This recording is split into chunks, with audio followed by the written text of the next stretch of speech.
At yun na nga mga kabayan. Dito pa rin po sa balitang nakakagalit at nakakainis mga kabayan. Patungkol pa rin po doon sa pagtanggal po ni Tito Soto kay Senator Marcoleta bilang chairman ng Senate Blue Ribbon Committee. Mga kabayan, napansin ko lang po doon sa nangyaring hearing mga kabayan, yung dahilan kung bakit talagang parang napagplanuhan po na tanggalin po si Senator Marcoleta mga kabayan. Dahil kung babalikan nyo po yung nangyaring hearing kanina, first hand po na natanggap ni Senator Marcoleta yung salaysay nung mag-asawang Diskaya.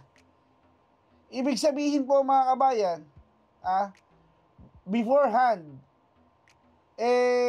nasabi na po ng mga Diskaya kay Senator Marcoleta kung sino yung pasimuno ng flood control mess na sinasabi nga po nila na napakalaking issue po sa ating bansa. Sa kasamaang palad ay may nagchuchu po siguro, di umano, dyan kay Tamba, at overnight po siguro napagplanuhan po nilang alisin na si Senator Marcoleta. Ang pagkakamali po nila mga kabayan, naunahan po sila ni Senator Marcoleta na maisagawa yung hearing bago po siya matanggal bilang chairman ng Senate Blue Ribbon Committee. Kasi, di po ba, bago mag-umpisa yung hearing na yan, yung salaysay, yung salaysay nung dalawang mag-asawa, sinabi pa nga po ni Senator Marcoleta, sinigurado niyang nanotaryuhan po ng abogado bago po yan basahin sa Senado.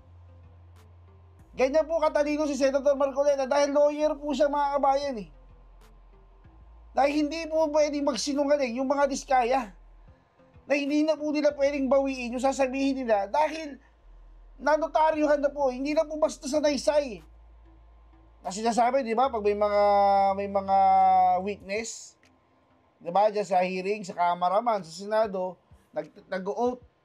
Eto mga kabayan, may notaryo pa. Ibig sabihin, natanggap po ito ni Senator Marcoleta ng mas maaga. At nakita niya yung pangalan ng mga congressman, pangunahin na si Saldico at si Tamba. Ang matindi lang nito mga kabayan, siguro may nagchuchu diyan sa mga senador na natanggap na ni Senator Marcoleta at alam na ni Senator Marcoleta kung sino yung pasimuno dyan sa flood control na yan. Kaya napagplanuhan, natanggalin po siya. Dahil marami na po siyang nalalaman At alam po nila na hindi po nila maaawat si Senator Marcoleta unless alisin siya sa komite. Tulad ng ginawa nila doon sa Kamara. Diba? Nung nagkakainitan na mga kabayan, pinagtatanggal siya sa komite. Kahit miyembro, hindi na siya miyembro mga kabayan. Sipin mo, chairman siya, vice chairman ng isang komite. Tinanggal. Tapos kahit member na lang, hindi siya pinayagan. Ganyan yung ginawa nila kay Senator Marcoleta doon sa Kamara, ginagawa na naman po nila ngayon. Para lang po mapigilan si Senator Marcoleta nabulat natin po yung kababuyan po nila. Ngayon, nakahanap po sila ng alagang aso dyan sa Senado na kung saan gustong-gusto ma-impeach si BP Inday Sara. Hindi na po natin papangalanan kung sino po yung asong yun. Alam na po niya yun sa kanyang sarili at alam nyo na rin po yun kung sino po yung asong yun. Alam nyo naman po sa litanya pa lang ng kanyang pananalita galit na galit siya bakit hindi daw po na-impeach si BP Inday. Diba? Galit na galit po siya. At hindi pa nga po siya nakakaupong senador, nanalo pa lang po siyang senador, gusto na po niyang maging Senate President. Lagi nang inuupakan si Senator Chis Escudero. Ha? O ito po mga kabayan, panoorin po natin na yung tagpo dyan sa hearing na kung saan talagang sinisigurado po ni Senator Marcoleta na ito pong si Saldico at si Romualdez ay malilintikan mga kabayan. O ito po, panoorin po natin. So suggest to pursue that executive session without prejudice to informing the public on that information if we find that the public needs to know that information. Kasi ako naniniwala, Mr. Diskaya, sinabi nyo na lahat eh. Tuloy na natin to in the name of the truth. Diba? In the name of justice. In the name of fighting corruption. Kasi kung itatago natin to, wala ho talagang pupuntahan to. But we will allow you, with the permission of the chairman, may executive session without prejudice. Kung ma-determine namin na kailangan malaman ng publiko, then dapat ulitin natin dito. Upon may advice po ng lawyer ko, sige daw po. Ano yung sige? Ano yung sige? Sige po. Ang tanong niya... No. Pwede po sabihin ngayon dito. Ang tanong ni Senator Gatchalian kung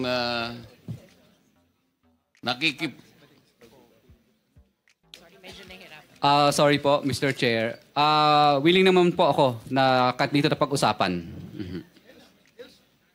Pangalanan mo yung mga district engineer, regional engineer na merong kasindikato yung mga politiko. Pinangalanan mo na yung politiko, di tuloy mo na. Mr. Chair, I agree with the manifestation of Senator Sherwin. Please do not be selective. Pag binanggit mo na, nagbanggit ka na ng mga kongresista, mga ibang personalidad, banggitin mo na lahat. Nandito ka na eh. Meron ka pa bang babanggitin bukod sa mga nabanggit mo na kanina initially na mga opisyales ng DPWH? Mr. Chair, ito lang po kasi ang mga personal po ko pong mga hindi ko po kayang banggitin yung experience po ng ibang mga contractor po. Dito lang po sa experience, personal knowledge ko lang po. Sige, bigyan mo lang kami ng kopya kung ayaw mo banggitin. Pwede ba? Nandito na sa kanyang sworn statement. Okay. Di ba meron na rin siya sa sworn statement? Nabanggit na yung iba. Yung mga ibang personalities. Yung mga ibang personalities. Hindi mo ba kaya banggitin? Nandito lang po sa loob ng aking sworn statement po lahat. Dito lang yun eh. District Yung mga pangalan. engineer. Nandito rin po. Dito na rin. District engineer, regional engineer, yung mga nagsasabuatan para ipiting ka at I guess lutuin na rin yung project. Ito po, pwede ko pong kung sino po yung mga congressman, sino po ang mga district engineer na nakakasakop doon sa lugar ng congressman po na yun na hindi na isulat dito, pwede ko pong pangalanan. Sandali lang, may binanggit ka kanina rito sa paragraph 22, halimbawa si Regional Director Eduarte Berhilio ng DPWH Region 5. Nandito ba siya? Wala po. Ayun, nandito pala eh. Andyan pala. Pagkatapos nabanggit mo rin si District Engineer Henry Alcantara, DPWH Bulacan East at Bulacan First District Engineering Office. Nandyan po ba?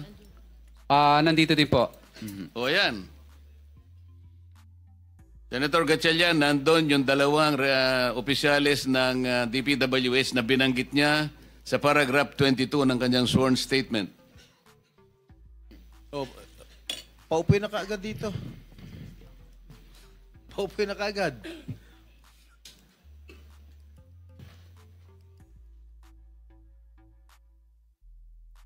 Comsec, administer mo na yung oath. Hindi, dito. Dito sa bago.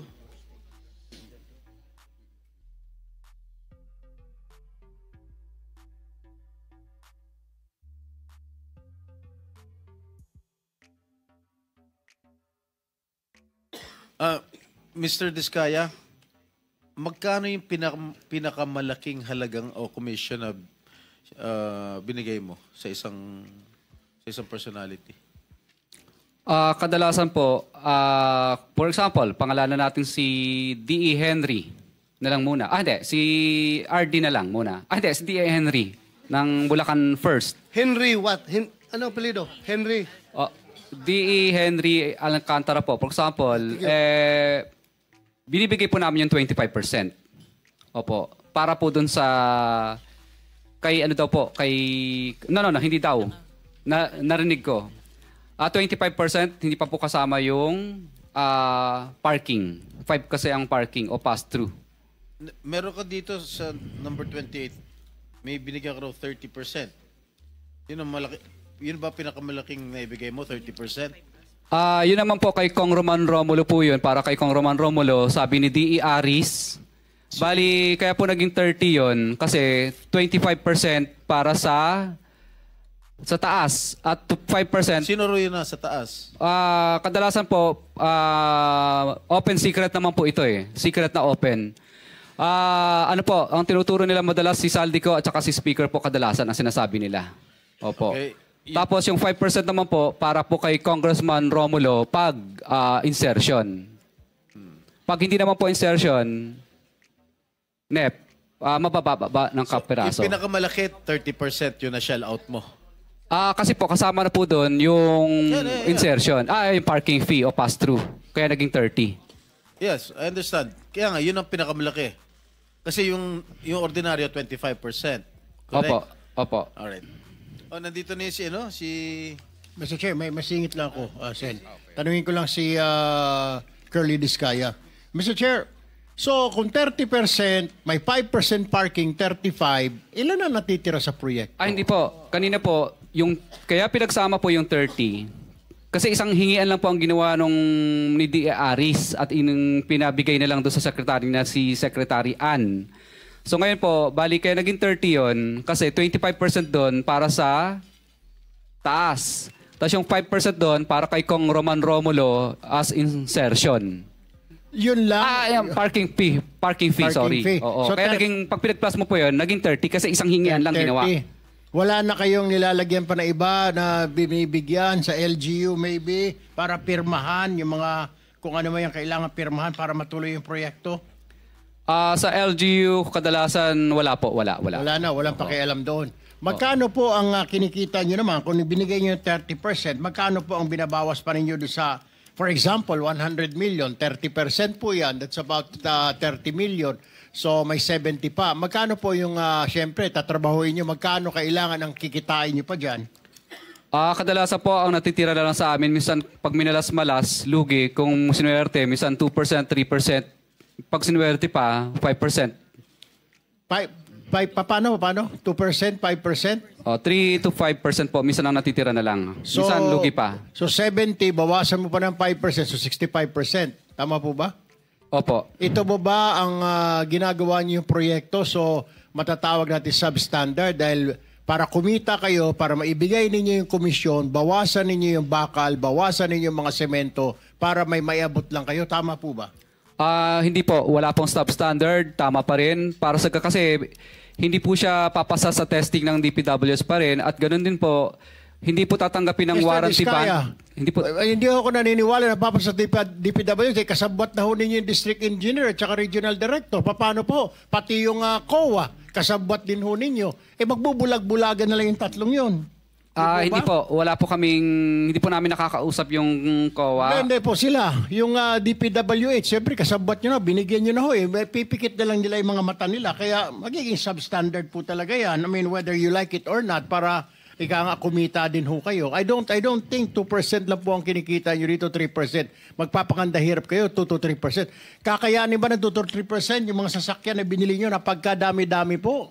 I mean, that's way, unbelievable po. Your Honor, kaya po. Dahil 23 years naman po namin pinaghirapan po yun. Kasi noong mga panahon po, noong mga una po, ay magaganda naman po ang kinikita namin. Ngayon lang pong panahon na to na ito ang medyo lumiit po talaga. 25% po ng what? Ng cost ng project. Tama po ba? Ng contract cost. Contract cost. For example, 100 million yung paggawa ng flood control na ito. Example lang po natin, 100 million. So 25 million po ang pupunta doon sa proponent. Opo. 25 million. So matitira is 75. Ganun po ba? Opo. Bali, ang pass-through naman or parking fee is 5. Excuse me. Para malinawan natin, dito kasi sa paragraph 18 ng iyong sworn statement, may binabanggit kang 25%. Ngayon, pagka sumulong ka sa, kung hindi ako nagkakamali, number 22 paragraph, o paragraph 22, meron na namang 25%. Kaya doon lang 50 na. Kaninang sinasagot mo si Senator Sherwin, meron kang binabasang note dyan. Pwede mo bang i-plus na lang dito? Kasi hindi natin malaman kung sino-sino pa lahat ang binibigyan mo. Doon pa lang sa 50% na yon ay delikado na talaga yung project mo. Naniniwala ako na dahil binanggit mo nga, kakutsaba mo na yung mga ibang binanggit mong mga, tama naman, yung tanong ni Senator Sherwin, baka naman magsasakripisyo na yung project unless ma-justify mo sa pamamagitan ng presentation. Ilan ba talaga yung napupunta kung kani-kanino para sa ganoon makita natin yung net, magkano na lang talagang matitira sa project? Meron ka bang calculation dyan para madali tayo? Magkano yung napupunta sa congressman na kagaya na sinasabi mo? Magkano yung napupunta kung kani-kanino? Kasi merong back dyan, merong COA, merong material testing, merong kung sino-sino. Baka naman nilagyan mo na ng porsyento yan, madadali tayo rito. Mr. Chair, okay lang po ba i-flash sa yung sample computation ko po? Bigyan mo muna ako ng kopya pagkatapos i-flash natin para maintindihan ko rin yung presentation mo. Opo.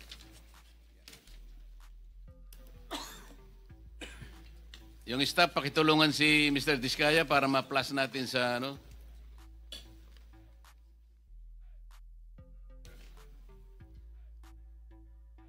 O ito, babasahin ko, Meron po silang, for the record, meron po silang binabanggit na assumption as basis to compute the actual costing based on standard experience between 2022 to 2025.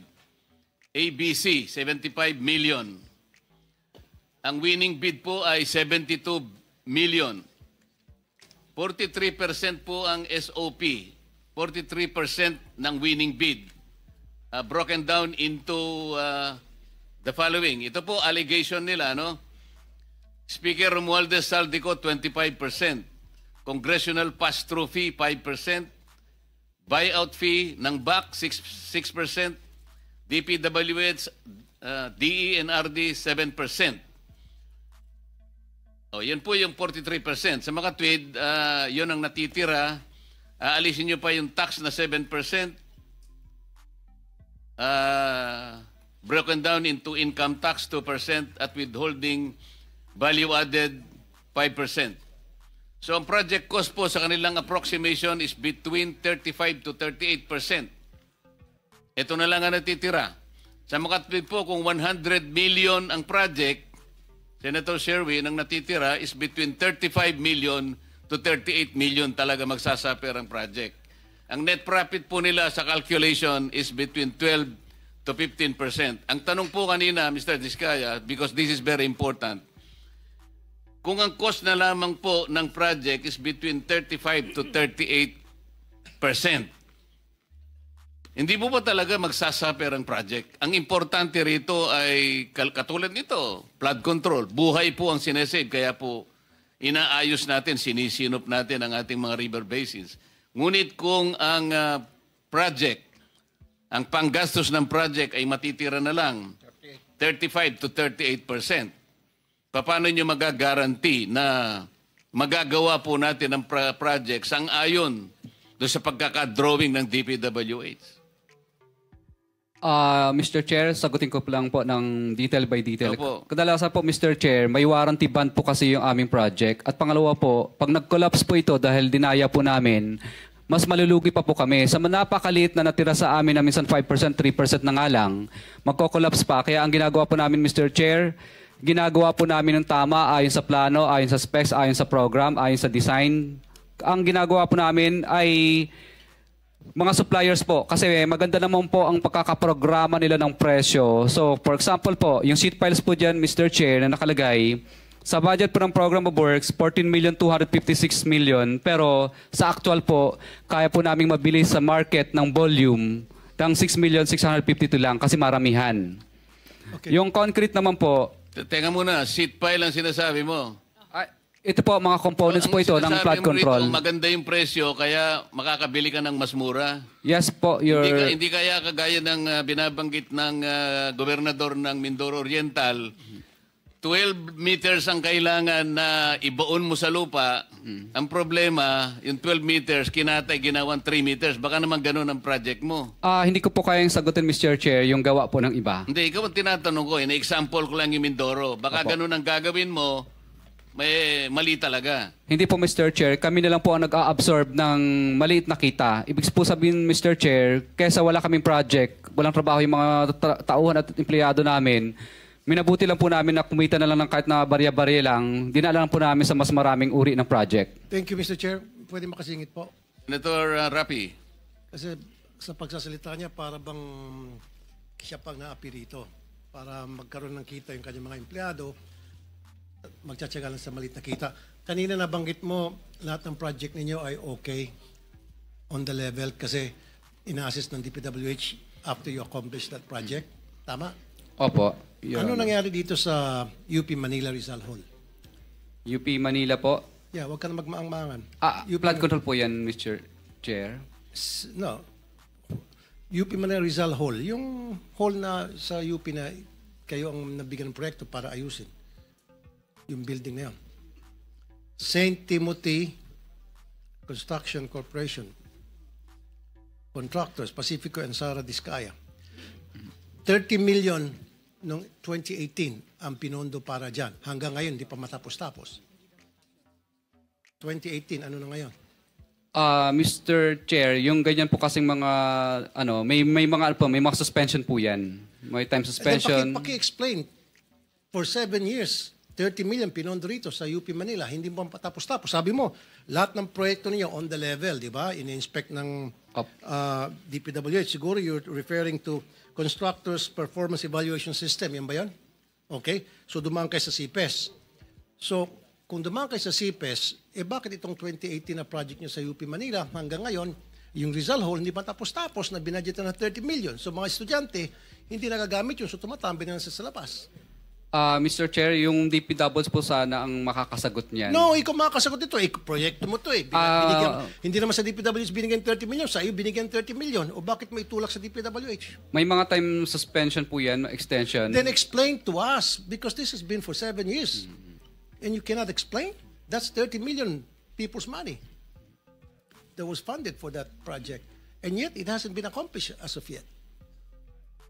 Don't tell me, hindi mo alam to. Eskwelahan to, iho. Hindi to basta-basta mga building, eskwelahan to. Mga estudyante ang pinag-uusapan natin. Your Honor, may Rizal mga Hall. kompleto po sa mga dokumento. I-present po namin yung mga dokumento po next. No. It hasn't been accomplished. May mga kausap kami doon sa eskwelahan. Baka may papuntahin ko dito yung professor. Baka Yung professor po doon, hindi po nila kami binibigyan ng Hindi ka binibigyan ng professor ng ano? Hindi po nila ina-approve pa po yun na makapagtrabaho. Well, then bakit mo tinanggap yung 30 million since 2018? Hindi kayo na-approvehan ng professor. Siyempre, yung professor papayag yun. Kapakanan ng eskwelahan yun. Kapakanan ng mga estudyante nila yun. Ba't di kayo papayagan ng professor na magtrabaho doon? That's stupidity. Paliwanag mo nga kung bakit meron suspension. Yun ang tinatanong eh. Bakit may suspension? Ano ba nangyari? Yun ang ipaliwanag mo. Hindi po approve sa kanila yung design base sa DPWS po kasi DPWS po talaga ang nagbibigay sa amin ng instruction kung itutuloy o hindi. Kasi ang magkausap po, yung consultant po ng eskwelahan at ng DPWS po. Ang tinatanong ni Senator Rapi, binayaran ka na eh. Binayaran ka na ba? Yes. Bayad na. Kasi ganito yan, Mr. Discaya, bago kayo gagawa ng proyekto, bago ba approvean yung proyekto, gagawa kayo ng feasibility study, right? And then yung feasibility study na yun, ipapakita nyo doon sa kung sino man yung nag-request ng eskwelahan na para sa proyektong yon. So, ba't di ka aprubahan ng eskwelahan? Ba't di ka pagtatrabahuin kung pinakita nyo sa kanila yung plano ng building na gagawin nyo? Mr. Pinakita nyo o hindi yung plano? Siyempre, bago nyo gagawin yon, kasama yung mga taga-DPWH, kung kailangan, tatawagin yung eskwelahan at papakita nyo, pipresenta nyo, ito po yung plano na gagawin namin. Ito yung structure. Ito yung... Government project kasi ito eh, dahil UP Manila. Sino ang gumawa ng project? Sino ang gumawa ng plano? Ang gumawa po ng plano, sumusunod lang po kami kung ano po ang design. DPWS po. Bakit di matapos-tapos? Sino sa DPWH? Turo mo. Mga district engineer po. Anong pangalan? Dati po nung nakaraan, panahon pa po ni District Engineer. Tapos ngayon po, bago na po yung District Hindi ka Engineers. sino ngayon noon? Sino yun noon at saka ngayon? Kasi 2018 hanggang ngayon, 2025 na, hindi pa rin matapos-tapos. And yet, yung 30 million na-release na sa inyo. Opo. Bali, alam ko po, ang mobilization lang po ang... Ganitong gawin natin, kasi kahit hindi flood control ito, public works naman ito. Pwede mo bang isubmit sa komite, ipaliwanag mo kung anong nangyari, 2018 project pa pala yan, nabayaran na kayo, bakit hanggang ngayon ay hindi pa natatapos at mukhang nagko-complain nga ang mga estudyante. Pwede mo bang isumite sa amin ang report na yan para ma-appreciate po ng ating komite? Yes po, Mr. Chair. Okay. One question. Mr. Chair. Mr. Chair, may isang tanong lang. I received Mr. a note Diskaya. that the DBM secretary needs to be excused. Sayang kasi pasensya na pero yung mga tanong namin mamaya-maya ng konti kasi meron po kayong partisipasyon. Hanggang anong oras po ba pwede kayo?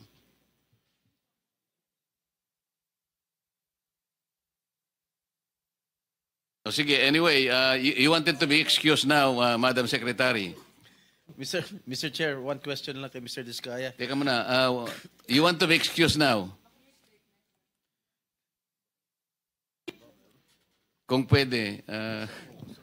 Kahit hanggang alauna po. Hanggang alauna. Okay.